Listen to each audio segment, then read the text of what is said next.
into the Podisphere, the Green Room Podcast with Jamal Keys and Randy Shine. Real stories, no fluff. Here's my question to you. In life, we all try to have a voice in something. In school, when we're growing up in school, that's why we be a part of different basketball team, wrestling. You wrestled, I wrestled, and all of these different things. And what we're trying to do, we're trying to find our voice. Mm-hmm.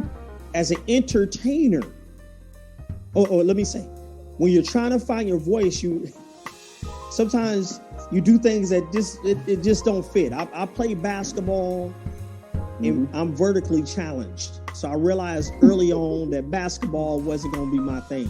Now listen, if they would have had a 3-point line back then, I might have would have changed the game.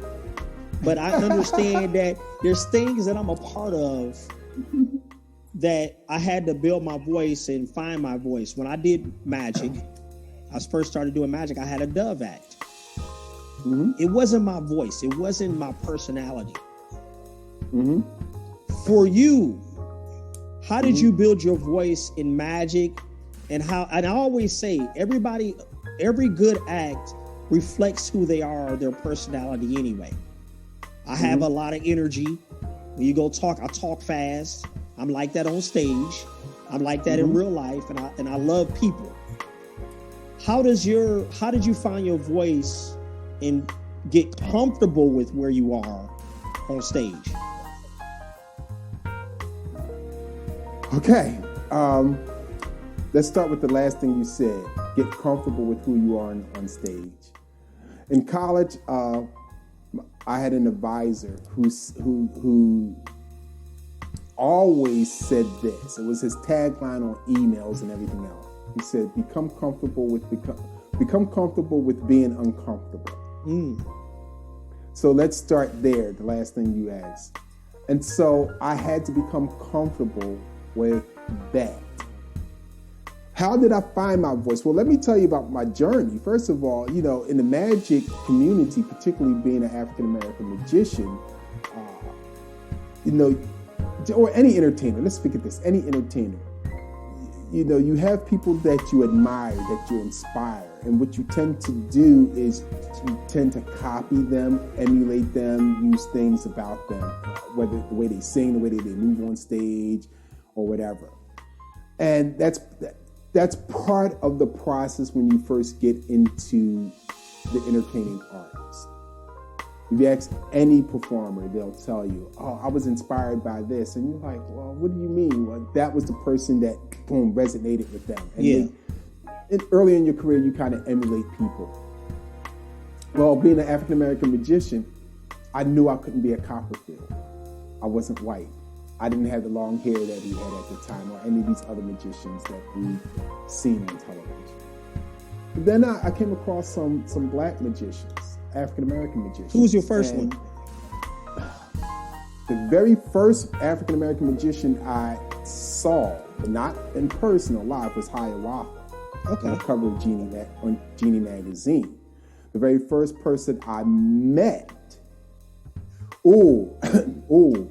there was a Christian magician that used to come to our church every year named Charles Wormley. And he was just basically a family performer, but it really didn't resonate with me. It was just like, all right, it's a little church thing, that's it. I don't even consider that a formative year in my magic. It was just once in a while thing. But it was Chris Capehart was the very first black magician that I saw who was really doing this as a profession. And I don't know if it's intentionally or unintentionally, people used to compare me to Chris Capehart. Part of it, I think, is just because you got two black magicians and not a lot of black magicians. So if I walk into a place where magicians are, they're like, oh, where's Chris? I'm like, we're two different people. We live in two different states. How come every time you see me, it's Chris?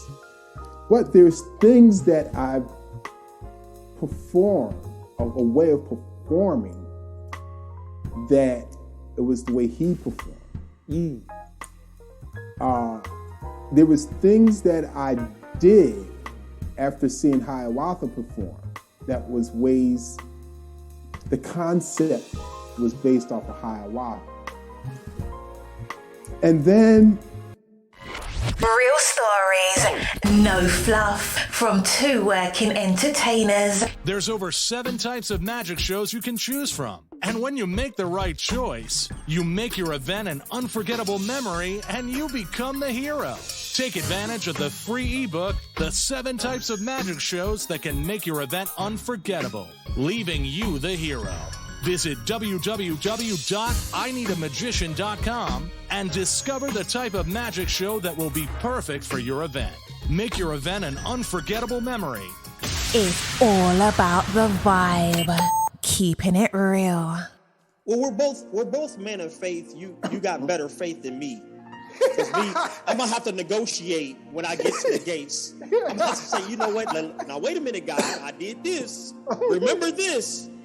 But what they say, faith without works. Mm-hmm. And I think the way society is set up, a lot of people don't believe in themselves because society tells you not to. Mm-hmm. But I always thought that in all of critical times that I made critical decisions, from asking my wife to marry me to us having children, something happened where it was a crossroads. Mm-hmm. That's just how it goes. Something happens where it's a crossroads. So, dang, that's a real good story. Yeah. Now, Live and direct. Can you tell everybody where they might be able to find you? Oh yeah, you can find me on social media @RAN_magic. That is RAN_magic. That is all social media: Twitter, Instagram, and Facebook. Find me at all social media platforms. Jamahl, JAMAHL, Keys, KEYES. All social media platforms. Hey man, thanks to everybody listening. Thanks for tuning in. Until next time, remember, you don't get out of life what you want. You get out of life what you expect.